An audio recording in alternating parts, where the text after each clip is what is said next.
Hey guys, Jordan Schumacher here. So over the last, I don't know, probably a week or two ago, something like that, I've had a few people ask me questions.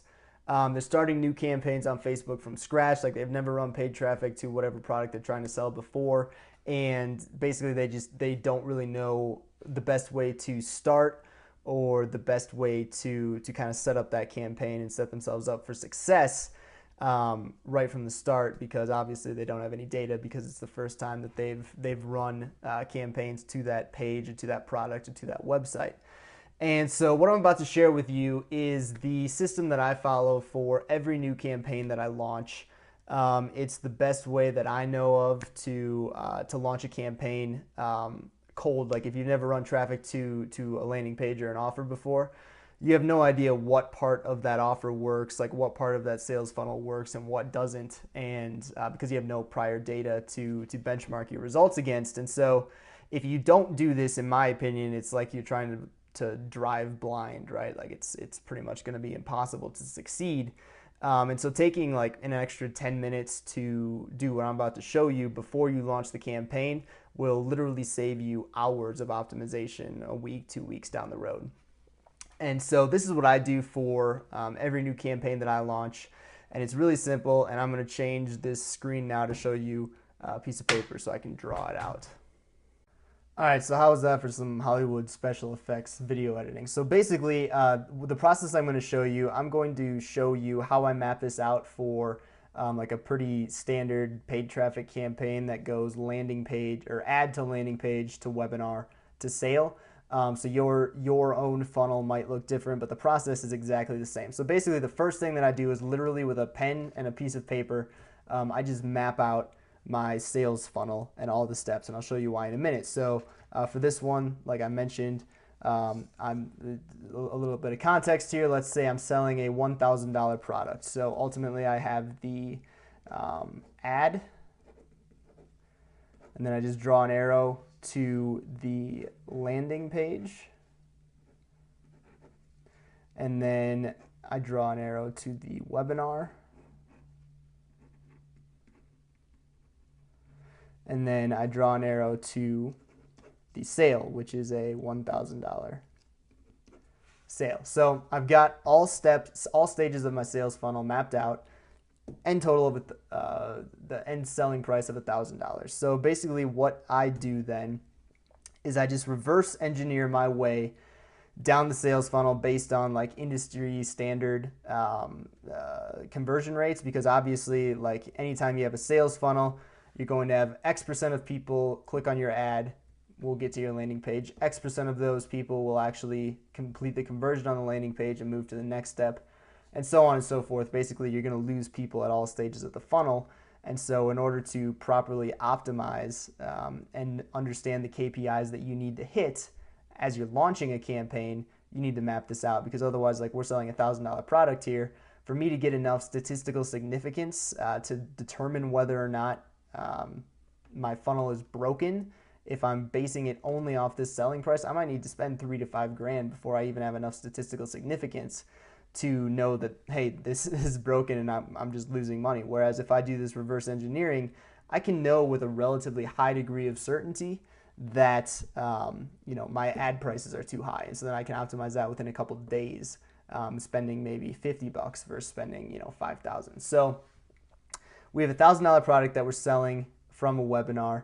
I know that for the campaigns that I run, I'm looking for a 200% minimum ROI, which means that I'm willing to spend up to $500 in ads per sale, and that's a 200% ROI, right? 1,000 divided by 500 is 2.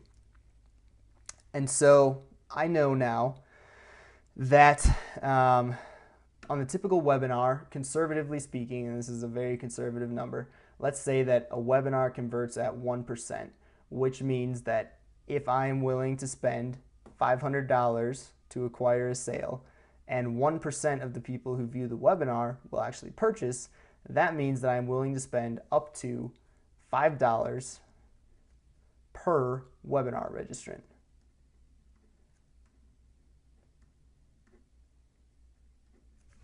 Right, so I just write this $5 per webinar registrant right here on this arrow, which indicates webinar registrants from the landing page. And again, this is a very conservative number. I'm always more conservative versus being overly optimistic. I'm a financial analyst by background, and so I'm just a pessimistic person.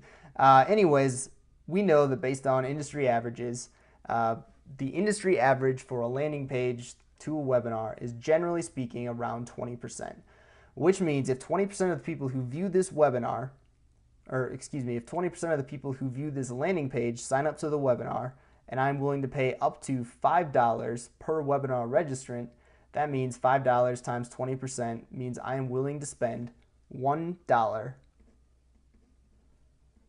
for every person who views this landing page, right? Which in essence is $1 CPC from my Facebook ads. And so obviously this is a simplified funnel, but the steps are the exact same whether you're running e-com, info products, SaaS products, it doesn't matter.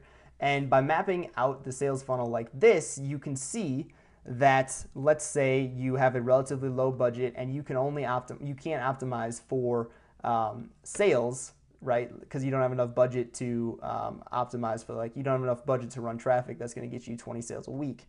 So you have to optimize for leads. You can then set your webinar registrations as your conversion event, and you can very easily see within like a day or two, you will have a pretty good idea of what your actual cost per webinar registrant is, and then you can optimize for that.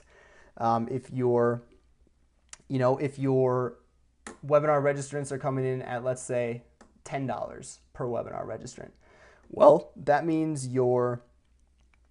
it means two things basically need to happen. You either need to bring your ad cost per clicks down by split testing your ads, or you need to bring your webinar registration down by split testing your landing page, or if your webinar converts at twice as much as 1%, so if your webinar converts at 2%, it doesn't actually matter. You'll still get ultimately your 2x ROI. And so just being able to map it out like this, map out your sales funnel and map out the KPIs based on industry averages, gives you a very holistic view of your sales funnel and allows you to easily make adjustments and see where optimizations need to be made. So thanks for watching this video. I know it went kind of quick, but like it is a really straightforward process. Literally just map out your sales funnel, map out your KPIs based on just sort of industry average benchmarks, and it will give you a very clear roadmap to actually launch your campaign to, and then it'll make it very clear and save you literally hours on the optimization side once you actually launch your campaign. So what I would love for you to do right now is, please, if you haven't already, please subscribe to my channel. It would mean a lot to me. And if you have any questions about this process, or if you learn something new and intend to use this process the next time you launch a campaign, or maybe you've already done something like this and this was just a worthless video, I would love it if you please left a comment down below. I read every comment and I try to reply to all of them. It would mean a lot to me. Thank you so much. Keep hustling.